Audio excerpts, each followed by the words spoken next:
Hello beautiful souls.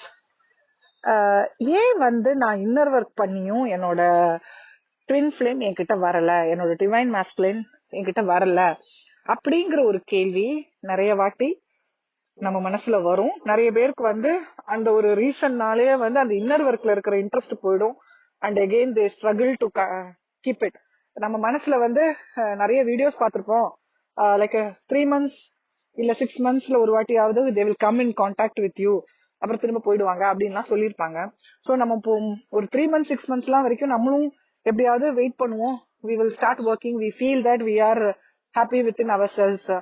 once you start doing this, நீங்க ஒரு piece உங்களுக்கு வரும். you will definitely heal all your triggers and traumas.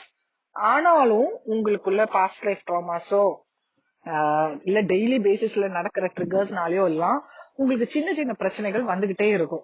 உங்க உள்ள இருக்கிற அந்த இன்செக்யூரிட்டிஸ திரும்ப வெளியில கொண்டு வந்துருது. அப்போல்லாம் என்ன ஆகும்? You will feel like chasing or going back to your twin. என்னடா உங்க ட்வின் உங்கள்கிட்ட வரவே மாட்டேங்கிறாங்க அப்படின்லாம் உங்களுக்கு தோணும். அப்படி உங்களுக்கு ஒரு வாட்டி தோணுது அப்படின்னா டெஃபினட்டா நீங்க இன்னும் கம்ப்ளீட்டா அந்த இன்னர் யூனியன் ஆகல, உங்களுக்கு அந்த பீஸ் வரல அப்படின்னு அர்த்தம். எதுக்கு உங்க ட்வின் மேல உங்களுக்கு ஒரு மிஸ்ஸிங் எனர்ஜி வருது அப்படின்னா அதுக்கு reason you have not given importance to your self அப்படிங்கறது தான் அதுல ஃபர்ஸ்ட் ரீசன்ங்க. நீங்க உங்க ட்வின் உங்களை மிரர் தான் பண்ணுவாங்க. தட் மீன்ஸ் நீங்க மிஸ் பண்றீங்க அப்படின்னா definitely you are missing your self. உங்க இண்டிவிஜுவாலிட்டி என்னவோ அதுல இருந்து நீங்க ஒரு வேற பர்சனா மாறிதான் இப்போ வாழ்ந்துட்டு இருப்பீங்க. சோ அதனாலதான் யூ ஆர் மிஸ்ஸிங் யோர் செல்ஃப்னு நான் சொன்னேன். நீங்க நான் எப்படி என்ன மிஸ் பண்றது அப்படின்னு கேட்டீங்கன்னா அதுக்கு அர்த்தம் உங்களோட சோலுக்கு ஒரு nature and what you like, அது அப்படி ஒரு பர்சனா இருக்கணும்னு தான் நீங்க ஆசைப்படுவீங்க. ஆனா நீங்க இந்த சொசைட்டிக்காக உங்களோட கேரக்டர்ல நிறைய சேஞ்சஸ் பண்ணிட்டு அந்த மாதிரி வாழ்ந்துட்டு இருப்பீங்க. உங்க ஆக்சுவல் செல்ஃப நீங்க கவனிக்காம you have been living a life for others. இப்ப என்ன பிரச்சனை இங்க அப்படின்னா நீங்க ஆக்சுவலி உங்களோட அந்த செல்ஃபான அந்த பர்சனா வாழ முடியலையேன்னு ஒரு ஏக்கம் உங்களுக்குள்ள இருக்கு. அந்த மிஸ்ஸிங் தான் உங்களுக்கு ஆக்சுவலி வெளியில உங்க ட்வினோட மிஸ்ஸிங் ஃபீலிங்கா உங்களுக்கு வருது. இந்த கிளாரிட்டி வந்துருச்சு அப்படின்னா immediately whenever you miss your twin, just look into yourself. நான் என்ன இப்போ நானா இல்லாம என்ன பண்றேன் அப்படின்னு யோசிங்க. நீங்க ஏதோ ஒரு விஷயம் மத்தவங்களுக்காக உங்களையே சேஞ்ச் பண்ணி செஞ்சுட்டு இருப்பீங்க. அப்போ நீங்க நல்லா யோசிச்சு அது வந்துருங்க, இன்ட்யூஷன்ல கண்டிப்பா வரும். அண்ட் ட்வின் ஃபிளேம் ஜேர்னிலே ரொம்ப நல்ல ஒரு தெய்வீகமான ஒரு அன்பளிப்பு அப்படின்னா இந்த இன்ட்யூஷன் தான். நீங்க வெளியில போய் யார்கிட்டயுமே டவுட் கேட்க வேண்டாம். நீங்க அசண்டாக உங்களுக்குள்ளே எல்லா கொஸ்டின்ஸ்க்கும் ஆன்சர் வர ஆரம்பிச்சிடும். முதல்ல எல்லாம் உங்களுக்கு videos and people outside will give you advice and guidance. But நீங்க ஒன்ஸ் அசெண்ட் ஆக ஆரம்பிச்சீங்கன்னா உங்களுக்குள்ள இருந்தே இந்த கைடன்ஸ் எல்லாமே வர ஆரம்பிச்சிடும். நான் அப்படிங்கிற அந்த உண்மையில இருந்து என்ன தப்பா பண்றேன் அப்படின்னு புரிஞ்சிடும். அந்த சேஞ்ச் நீங்க பண்ணீங்கன்னா இமீடியட்லி உங்களுக்கு அந்த மிஸ்ஸிங் எனர்ஜி போயிடும். அதே மாதிரி சேசிங். நீங்க ஏன் சேஸ் பண்றீங்க ஜஸ்ட் யோசிச்சு பாருங்க. What is that I want in that person? நீங்க எதுக்காக அங்க போறீங்க உங்களுக்கே தெரியும். நீங்க போனா முக்காவாசி ஹர்ட் ஆயிட்டு தான் திரும்பி வரீங்க. போகும்போதெல்லாம் சண்டை தான் வருது. நீங்க எத்தனை வாட்டி போய் நல்லா இருக்கணும்னு நினைச்சிட்டு நல்லா நான் இனிமே சண்டையே போட மாட்டேன் அப்படின்னு நினைச்சிட்டு நீங்க போனா கூட எப்படியோ அந்த சண்டை வந்துருது. சோ அங்க நீங்க எதுக்கு அப்படி ஒரு சண்டையை நோக்கி நீங்க எதுக்கு போறீங்க? அதுக்கு அர்த்தம் என்ன? நீங்க அங்க என்ன எதிர்பார்க்கறீங்க? உங்களுக்கு அன்பு தான் எதிர்பார்க்கறீங்க அப்படின்னா நீங்க உங்களுக்கே அன்பு கொடுக்கல அப்படிங்கறது தான் அங்க ஃபர்ஸ்ட் கிளாரிட்டி. அதாவது உங்களை நீங்க கவனிச்சுக்கிறீங்களா முதல்ல உங்கள்கிட்ட கேளுங்க.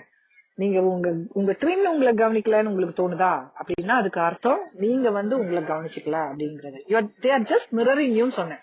அவங்க நீங்க என்னெல்லாம் உங்க ட்வின்னுகிட்ட இருந்து எதிர்பார்க்கறீங்களோ அதை எல்லாமே நீங்க உங்களுக்கே கொடுங்க அப்படிங்கறதுதான் அவங்களோட மெசேஜ்.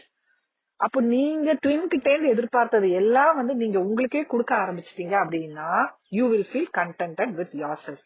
அப்படி இருக்கும்போது தான் உங்களுக்கு உங்க ட்வின் எங்க இருந்தாலும் நீங்க எந்த ஒரு பிரச்சனையும் இல்லாம உங்களுக்குள்ள ஹாப்பியா கண்டென்டடா நீங்க வாழ ஆரம்பிப்பீங்க. உங்களுக்கு உங்க ட்வின் கிட்ட பேசணும் அப்படின்னு தோணுதா அப்படின்னா அதுக்கு அர்த்தம் என்ன? நீங்க உங்ககிட்ட பேச மாட்டேங்கிறீங்க. அதாவது உங்களுக்கு ஒரு சோலும் மைண்டும் இருக்கும்ல, அது ரெண்டையும் கான்வர்ஸ் பண்ண விடுங்க. உங்க மைண்டும் உங்க சோலும் கான்வர்ஸ் ஆச்சுனாலே you will understand what you want அப்படிங்கறது. நீங்க உங்களுக்குள்ள பேச ஆரம்பிங்க. உங்களுக்கு என்ன கவலைங்கிறத நீங்களே கேளுங்க. வெளியில இருக்கிறவங்க வந்து உங்க கவலையை தீர்த்து வைப்பாங்க அப்படின்னு நீங்க யோசிக்கிறதுனாலதான் இத்தனை நாள் பிரச்சனையிலேயே வாழ்ந்துட்டு இருந்திருப்பீங்க.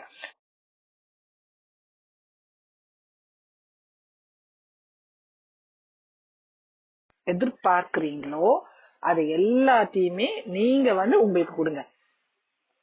உங்க ட்வின் உங்களை ஹர்ட் பண்றாங்க அப்படின்னு உங்களுக்கு தோணுது அப்படின்னா அவங்க வந்து உங்களை ஹர்ட் பண்ணணும்னு எதுவுமே செய்யல. அவங்களோட ஆக்ஷன் உங்களை ஹர்ட் பண்ணுது. சோ தட் மீன்ஸ் நீங்க உங்களையே ஹர்ட் பண்றீங்க அப்படின்னு அர்த்தம். நீங்க பண்ற ஏதோ ஒரு விஷயம் உங்களுக்கே ஹர்ட் ஆகுது. அப்போ நீங்க அதுல ஒர்க் பண்ணுங்க, யோசிங்க என்ன அப்படிங்கறது. இதுக்கு ஒரு எக்ஸாம்பிள் சொல்றேன். நீங்க வந்து ஒருவேளை உங்கள்கிட்ட யாராவது வந்து ஒரு ஹெல்ப் கேக்குறாங்க. ஆபீஸ் சிச்சுவேஷன் எடுத்துப்போமே. நீங்க ஆபீஸ்ல ஒர்க் பண்ணும்போது உங்கள்கிட்ட வந்து ஒரு கொலீக் வந்து உங்கள்கிட்ட ஒரு ஹெல்ப் கேக்குறாங்கன்னு வச்சுக்கோங்க. And that help is like நீங்க ஒரு 5 நிமிஷத்துல செஞ்சு கொடுக்குற ஹெல்ப்பா இருக்காது, ஒரு பெரிய ஹெல்ப்பா இருக்கும். அண்ட் மேபி நீங்க அந்த ஹெல்ப் அவங்களுக்கு பண்ணணும்னா ஒண்ணு நீங்க லேட்டா அன்னைக்கு உட்காரணும், இல்ல அப்படின்னா you will have to take much of your time in future days அதை அவங்களுக்கு பண்ணி கொடுக்கணும் அப்படிங்கிறதுக்கு. சோ நீங்க அங்க நார்மலி நம்ம வந்து ஓவர் கிவர்ஸ். நம்ம என்ன பண்ணுவோம் அப்படின்னா இமீடியட்டா வந்து அதுக்கு என்ன நான் பண்றேன் அப்படின்னு சொல்லிட்டு நம்ம பாட்டுக்கும் அந்த ஒர்க்கை எடுத்து பண்ண ஆரம்பிச்சிருவோம். அங்கதாங்க நம்ம வந்து பவுண்டரி செட் பண்ணாத ஒரு விஷயம் அது. அங்க என்ன நம்ம பண்ணிருக்கணும் அப்படின்னா you can definitely help the other person. ஆனா எப்படி? நீங்க அவங்க ஒர்க் எடுத்து பண்றது கிடையாது. You just tell them I will tell you how to do this. நான் உனக்கு டீச் பண்றேன் அப்படின்னு சொல்லிட்டு அவங்கள டீச் பண்ணுங்க நீங்க. அப்புறம் டவுட் இருந்தா வந்து கேளு அப்படின்னு சொல்லுங்க. அதை விட்டுட்டு நம்ம உடனே அவங்க வேலையை தூக்கி வச்சுட்டு செஞ்சு நம்ம எக்ஸ்ட்ராவா நம்ம டைமை வந்து எக்ஸ்டெண்ட் பண்ணி நம்மளோட கம்ஃபர்ட் லெவல்ல இருந்து நம்ம வெளியில வந்து அவங்களுக்கு ஹெல்ப் பண்ணிட்டு இருப்போம். அது வந்து ஆக்சுவலி செஞ்சிருவீங்க. ஆனா நீங்க எவ்வளவு ஸ்ட்ரெயின் உங்க சோலுக்கு கொடுத்தீங்கிறது உங்களுக்கு தெரியாது. உங்க சோல் அங்க என்ன தெரியுமா யோசிக்கும்? நீ வந்து மத்தவங்க முன்னாடி நல்ல பேர் வாங்கிக்கணும் அப்படிங்கிறதுக்காக எனக்கு வந்து ஸ்ட்ரெயின் கொடுத்துருக்க அப்படின்னு தான் யோசிக்கும். அதுதாங்க உண்மையும். நம்ம எதுக்கு அப்படி பண்றோம்? நம்ம வந்து மத்தவங்க நம்மள வந்து ரொம்ப நல்லவங்க, ஏதாவது ஹெல்ப் கேட்டுட்டா உடனே செஞ்சிருவாங்க அப்படின்னு சொல்லணுங்கிற ஒரு பேராசை நமக்கு உள்ள இருக்கு. நல்லா யோசிச்சு பாருங்க. அதுதானே உண்மை. நம்ம சொல்லுவோம் இல்ல இல்ல நான் ரொம்ப நல்ல மனசு, அதுக்காக தான் நான் அப்படி செய்யறேன்னு. இந்த நல்ல மனசுக்கு பின்னாடி ஒரு சின்ன பேராசை இருக்கதாங்க செய்யுது. அதை நம்ம அக்செப்ட் பண்ணி தான் ஆகணும். அதே மாதிரி நம்ம இன்னொரு எக்ஸாம்பிள் சொல்லணும் அப்படின்னா மத்தவங்கள்ட்ட நம்ம நோ சொல்லவே மாட்டோம். எனக்கும் இந்த பழக்கம் இருக்கு. ஏன் நோ சொல்ல மாட்டோம்? அந்த நோ சொன்னா அது வந்து அவங்களுக்கு ஹர்ட் ஆயிடுமோ அப்படிங்கிற எண்ணம். அததான் நம்ம நினைச்சுப்போம் எப்போதுமே. ஆனா அங்க அவங்களுக்கு ஹர்ட் ஆனாலும் நோ சொல்ல வேண்டிய இடத்துல நோ சொல்லணுங்கிறது ஒரு குவாலிட்டி. நம்ம அந்த குவாலிட்டியை விட நம்ம என்ன நினைப்போம்? அவங்க என்ன நினைச்சுப்பாங்க, அவங்க என்ன பத்தி என்ன நினைப்பாங்க, அவங்களுக்கு என் மேல கோபம் வந்துருமோ, இல்ல அவங்க என்கிட்ட அப்புறம் பேசாம இருந்துருவாங்களோ, இப்படி எல்லாம் நம்ம இன்செக்யூரிட்டிஸ். நமக்கு வந்து மத்தவங்களை சாட்டிஸ்ஃபை பண்றதுலயே வாழ்க்கை ஓடிட்டு இருக்கும். அங்க நோ சொல்ல வேண்டிய இடத்துல நோ சொல்லாம எஸ் சொல்லிட்டு நம்ம கஷ்டப்பட்டுட்டு இருப்போம். சோ இதெல்லாம் வந்து நீங்க உங்களுக்கே கொடுக்கற tortures. You are hurting your self. இந்த மாதிரி விஷயங்களை தான் நீங்க வந்து கிளியர் பண்ணணும். இந்த மாதிரி விஷயங்கள் வந்து உங்களுக்கு தானா தென்படும். எப்படி தெரியுமா? ட்ரிகர்ஸா வரும். உங்க ஹார்ட்ல பெயின் வரும். அன்னன்னைக்கு நீங்க உங்களை எப்படி எல்லாம் ஹர்ட் பண்றீங்களோ அந்த டைம்ல எல்லாம் உங்க ஹார்ட் வந்து உங்களுக்கு காமிச்சு கொடுக்கும். அப்பவே நீங்க வந்து அத யோசிங்க. இன்னைக்கு நான் என்ன பண்ணேன், என்ன தப்பு பண்ணேன், யாருக்கு நான் ஓவர் கிவிங் பண்ணேன் அப்படின்னு யோசிங்க. உங்களுக்கு அது கிடைச்சிடும். அது கிடைச்சதுமே வந்து ஒர்க் ஆன் இட். உங்களோட லோவர் செல்ஃப் கிட்ட சொல்லுங்க, I hurt you in this situation, I am sorry, I should have done this like this. இப்படி சொல்லிருக்கணும் அந்த சிச்சுவேஷன்ல, உன்னை நான் ஹர்ட் பண்ணிருக்க கூடாது. நீங்கிறதும் இம்பார்ட்டன்ஸ் தாங்க. ஏன் எப்போதுமே வந்து மத்தவங்களுக்கு மட்டுமே இம்பார்ட்டன்ஸ் கொடுக்குறீங்க? மத்தவங்க ஹர்ட் ஆயிடுவாங்க, மத்தவங்களுக்கு கஷ்டமா இருக்கும், மத்தவங்க என்ன தப்பா நினைச்சுப்பாங்க, இப்படிங்கிறதுலயே நம்ம வாழ்க்கை ஓடிட்டு இருக்கோம். மத்தவங்க என்ன வேணா நினைச்சுக்கிட்டோம்.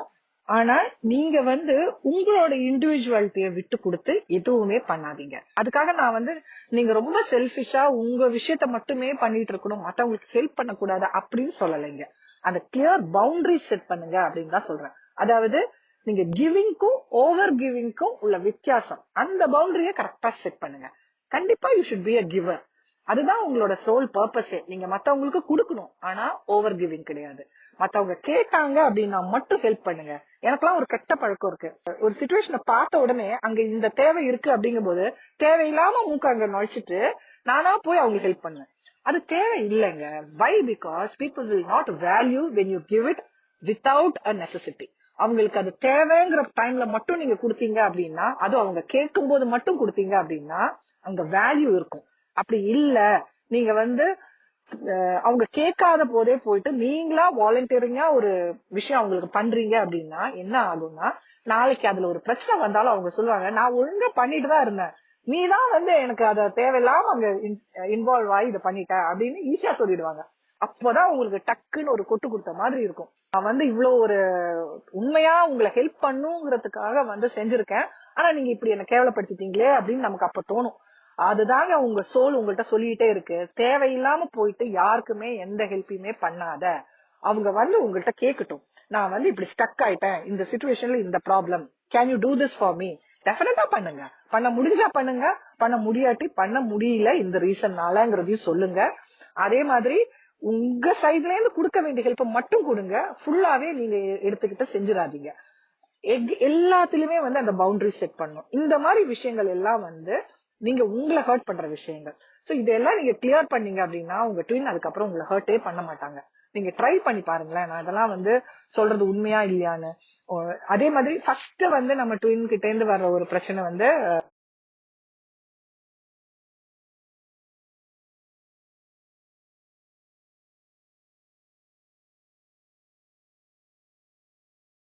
சோ இந்த மாதிரி உங்ககிட்ட இருக்கிற ஒவ்வொரு குவாலிட்டிஸையும் உங்க ட்வின் வந்து உங்களுக்கு மிரர் பண்ணி காட்டுறாங்க.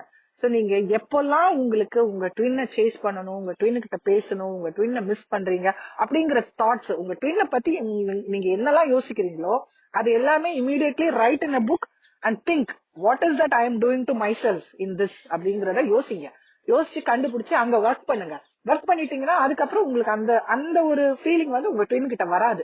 அதை கம்ப்ளீட்லி நீங்க ரிமூவ் பண்ணிட்டீங்கன்னா அந்த ஃபீலிங் உங்களுக்கு திரும்ப வராது. சோ அந்த ரீசனை வச்சு நீங்க சேஸ் பண்ண மாட்டீங்க. இப்படிதான் நீங்க வந்து உங்களுக்குள்ளே சாட்டிஸ்ஃபைடா கண்டினியூவா இருக்க முடியும்.